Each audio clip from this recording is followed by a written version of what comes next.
Good morning my dear students, प्यारे बच्चों। Last time हमने पढ़ा था हिंदी में चैप्टर 1 सारा जग उसके गुण गाता।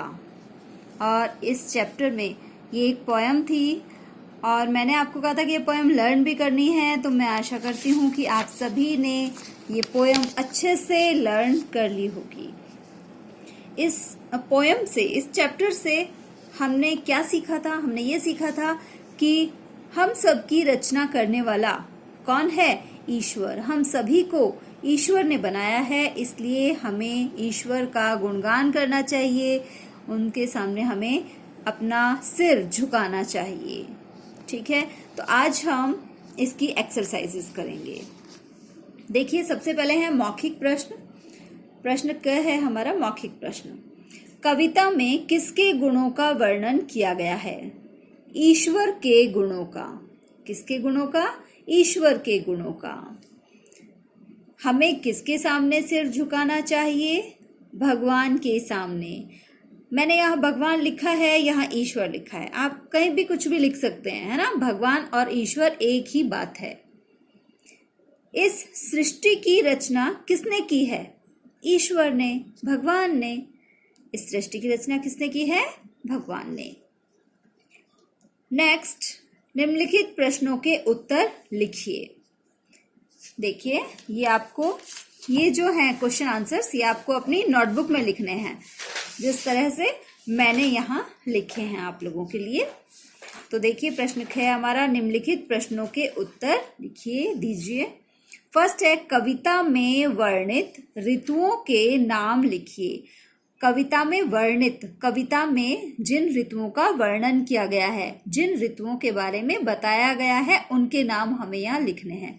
तो कविता में सर्दी, गर्मी, वर्षा, पतझड़, वसंत ऋतुओं के नाम वर्णित हैं। इन सभी ऋतुओं के नाम कविता में वर्णित हैं। नेक्स्ट क्वेश्चन है, कविता में किसको माता पिता कहा गया है और क्यों? कविता में हम आंसर लिखेंगे, कविता में ईश्वर को माता पिता कहा गया है। क्यों? क्योंकि वही हम सबका रखवाला है।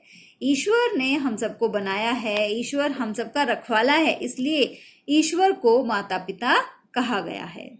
नेक्स्ट क्वेश्चन है, कविता का भावार्थ अपने शब्दों में लिखिए। मतलब कविता से हमें क्या समझ में आता है, क्या कविता का भाव क्या है, ये हमें बताना है। तो कविता का भावार्थ यह है कि सबकी रचना करने वाला ईश्वर है और हमें उसका गुणगान करना चाहिए। किसका? ईश्वर का। ठीक है, ये कविता का भावार्थ है। तो इसी तरह से देखिए, पाठ लिखना है, पाठ का नाम भी लिखना है, और इसी तरह से सेम आपको ये क्वेश्चन आंसर्स अपनी नोटबुक में करने हैं। ओके, आगे देखते हैं हम। पंक्तियां पूरी कीजिए। रात बनाता, तो हमने लिखा जो दिन करता रात बनाता, सारा जग उसके गुण गाता, हरे भरे ये खेत उगाए, ऊंचे पर्वत खूब बनाए।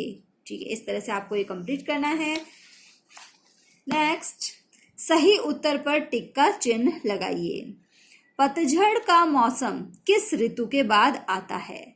तो पतझड़ का मौसम किस ऋतु के बाद आता है? वर्षा ऋतु के बाद आता है। झील तथा नदी में जल देने वाला कौन है? ईश्वर। ईश्वर ही झील और नदी में जल देने वाला है। जो झील और नदी में पानी आता है, पानी तो, बारिश तो कहाँ से आती है? बादलों से बारिश आती है, लेकिन ये सब कुछ करने वाला कौन है? ईश्वर, है ना। तो यहाँ इसलिए हमने ईश्वर पर टिक लगाया है। कविता में इनमें से किसका उल्लेख नहीं हुआ है? मतलब कविता में इनमें से किसके बारे में नहीं बताया गया है? कीट पतंग, ये तो बताया है। फल फूल, सूरज चांद, ये सब कुछ बताया है। गंगा यमुना के बारे में कोई जिक्र नहीं है, इसलिए यहाँ हमने टिक लगा दिया है।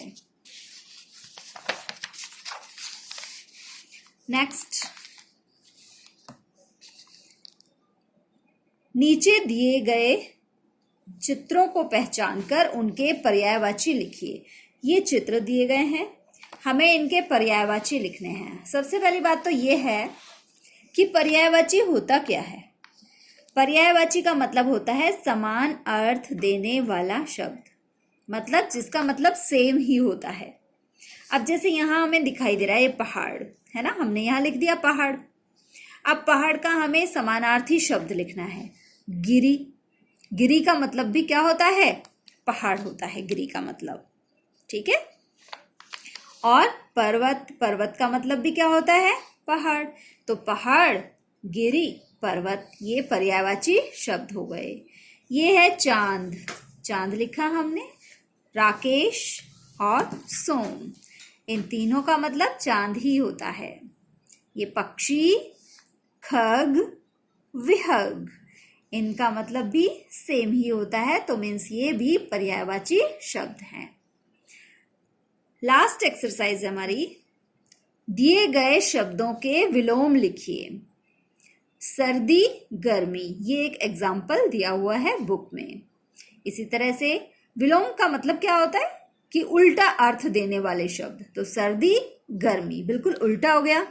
जीवन, मृत्यु, माता, पिता, ऊंचा, नीचा, गुण, दोष, दिन, रात, तो ये विलोम शब्द हो गए हैं।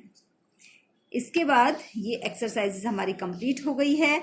एक ये और देखेंगे हम, ये वर्ग पहली है, इसे भी फिल करेंगे। देखिए सूरज, सूरज बन गया, इधर हमने हा लिख दिया तो ये बन गया जहाज।